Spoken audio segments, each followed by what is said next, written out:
नमस्कार, जय हिंद। मैं हूं आयुष और आप देख रहे हैं भारत तक का खास शो मित्र देश। दोस्तों, एक जमाना हुआ करता था जब भारत में जहाज बनाना मतलब बस नावे या छोटे मोटे फिशिंग बोट्स बनाने जैसा था। दुनिया के बड़े बड़े शिपयार्ड चीन, साउथ कोरिया या फिर जापान में थे, जहां से जहाज निकला करते थे जैसे फैक्ट्री से बिस्कुट निकलता है। लेकिन अब खेल पलट गया है। अब भारत ने एक ऐसा तीर चलाया है कि दुनिया के जहाजी बाबू लोगों के होश उड़ गए हैं।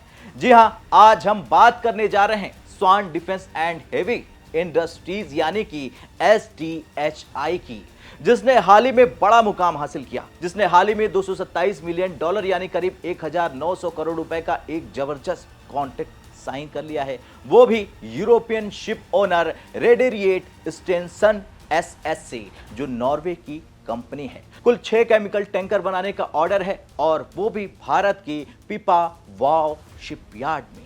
यह भारत की सबसे बड़ी single commercial ship building orders में से एक है और पहला ऐसा बड़ा केमिकल टैंकर ऑर्डर है जो किसी भारतीय शिपयार्ड को मिल चुका है।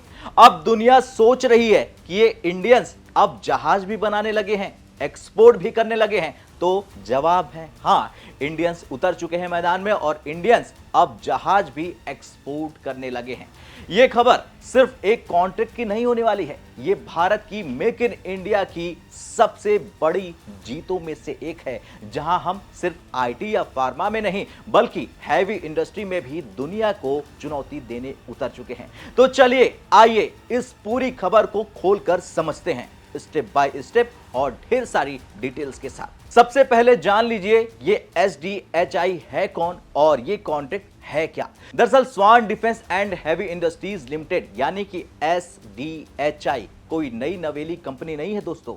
ये स्वान इंडस्ट्री ग्रुप का बहुत बड़ा हिस्सा है जो मुंबई बेस्ड और एनर्जी, टेक्सटाइल और रियल एस्टेट से लेकर अब शिप बिल्डिंग तक फैल चुका है। SDHI ने हाल ही में पिपावाव शिपयार्ड को रिवाइव किया है जो गुजरात के अमरेली डिस्ट्रिक्ट में है।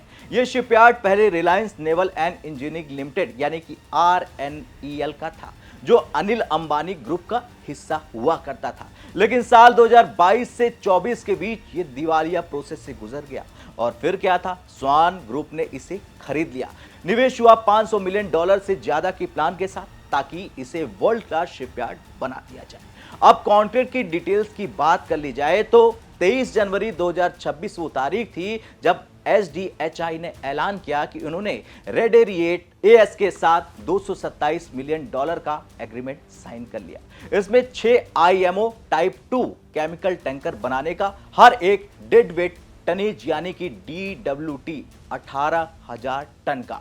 अब यहां IMO टाइप 2 मतलब ये टैंकर खतरनाक केमिकल्स ट्रांसपोर्ट कर सकते हैं, लेकिन सेफ्टी स्टैंडर्ड हाई होंगे। हर टैंकर की लंबाई करीब 150 मीटर, चौड़ाई 23 मीटर होगी। अब इसे डिजाइन किसने किया है ये भी आप ध्यान से समझ लीजिए। तो इसे डिजाइन किया है मारिन फार्म AS और स्टोकडा शिप डिजाइन एंड इंजीनियरिंग ने। इसका क्लासिफिकेशन DNV है जो दुनिया की टॉप शिप क्लासिफिकेशन सोसाइटी है और मजेदार बात यह है कि ये tanker ice class 1A standard के हैं, मतलब आर्कटिक जैसे ठंडे इलाकों में भी ये आसानी से चल सकते हैं। इसका propulsion system advance dual fuel LNG ready hybrid जो मल्टीपल मोड्स में काम कर सकता है, डीजल, LNG या फिर हाइब्रिड फॉर्म में। इसमें ऑटोमेशन लेवल हाई का मतलब है कि कम क्रू, ज्यादा एफिशिएंसी। ये सब ग्रीन शिपिंग की तरफ एक कदम है क्योंकि दुनिया अब कार्बन एमिशन कम करने पर फोकस कर रही है। अब अगला सवाल जल्दी से जान लेते हैं कि इसकी डिलीवरी टाइमिंग क्या होगी। तो पहला टैंकर 33 महीनों में बनेगा यानी 2028 से 29 तक। उसके बाद रेगुलर इंटरवल्स पर बाकी बनेगा। और ऑप्शंस क्या क्या रहेंगे, एडिशनल 6 सिस्टर वेसल्स का मतलब अगर सब कुछ ठीक रहा तो ऑर्डर डबल हो सकता है।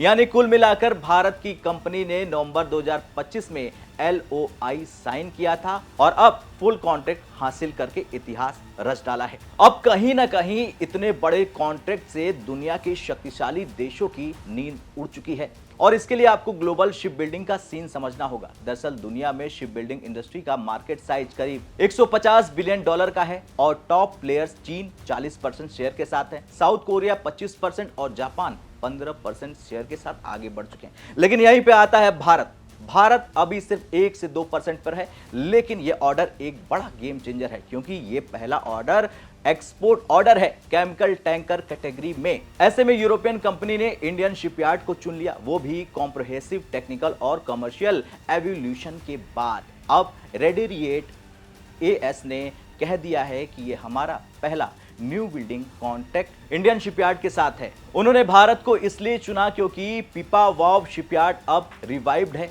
$500 मिलियन का निवेश के साथ, नई फैसिलिटीज के साथ और मेक इन इंडिया के तहत लोकल प्रोडक्शन में आगे है। बता दें कि पहले ये शिपयार्ड डिफेंस फोकस था, यानी नेवी के जहाज के लिए, लेकिन अब कॉमर्शियल में एंट्री मार चुका है। सोचिए, एक जमाना हुआ करता था जब इंडिया जहाज इंपोर्ट किया करता था, अब एक्सपोर्ट कर रहा है। चीन ये सोचने पर मजबूर हो चुका है कि अब भारत हमारी मार्केट ना छीन ले, और हाँ, भारत कब्जा जमा सकता है, और इसकी कई वजह हैं।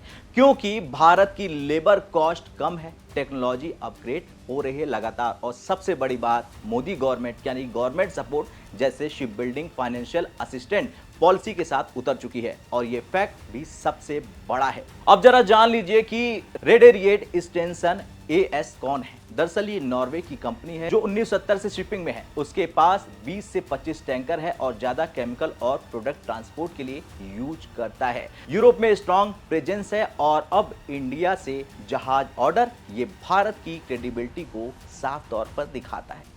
अब दुनिया के होश इसलिए उड़ गए हैं दोस्तों, क्योंकि ये ऑर्डर भारत को ग्लोबल शिप बिल्डिंग मैप पर मजबूती से प्लेस करता नजर आ रहा है। अभी तक बड़े ऑर्डर्स कोचिन शिपयार्ड या मझगांव डॉक को मिलते थे, लेकिन अब खेल पलट चुका है। अब प्राइवेट सेक्टर में एसडीएचआई का ये पहला बड़ा कदम है।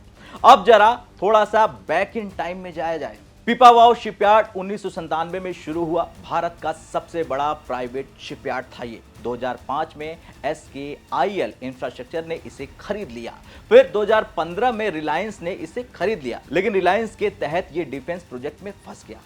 वजह तो आपको पता ही है, जैसे पेट्रोल बोट्स, लेकिन डिले हो गई वहां पर, और फाइनेंशियल मुश्किलों की वजह से ये दिवालिया हो गया। फिर आया साल 2022, जिसमें NCLT ने स्वाम ग्रुप को अप्रूव किया, और अब 2024-25 में रिवाइल कर दिया गया।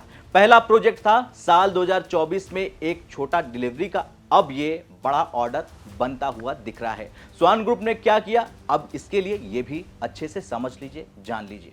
दरअसल ये नए इक्विपमेंट, ट्रेनिंग और पार्टनरशिप की वजह से मजबूती से आगे बढ़ा, जैसे कि गुजरात मैरीटाइम बोर्ड के साथ 4,250 करोड़ का MOU एक्सपेंशन के लिए। ये शिपयार्ड 2 मिलियन DWT कैपेसिटी का है। मतलब क्या है इसका मतलब है बड़े जहाज ये बना सकता है। पहले इसे घोष शिपयार्ड कहा जाता था, इसकी वजह भी है क्योंकि ये खाली पड़ा रहता था, लेकिन अब फुल एक्शन में आ चुका है। खुद विवेक मर्चेंट जो डायरेक्टर हैं SDHI के, उन्होंने ये कह दिया है कि हमारी नई जर्नी का हिस्टोरिक माइलस्टोन है, state of the art ship building hub बनने का।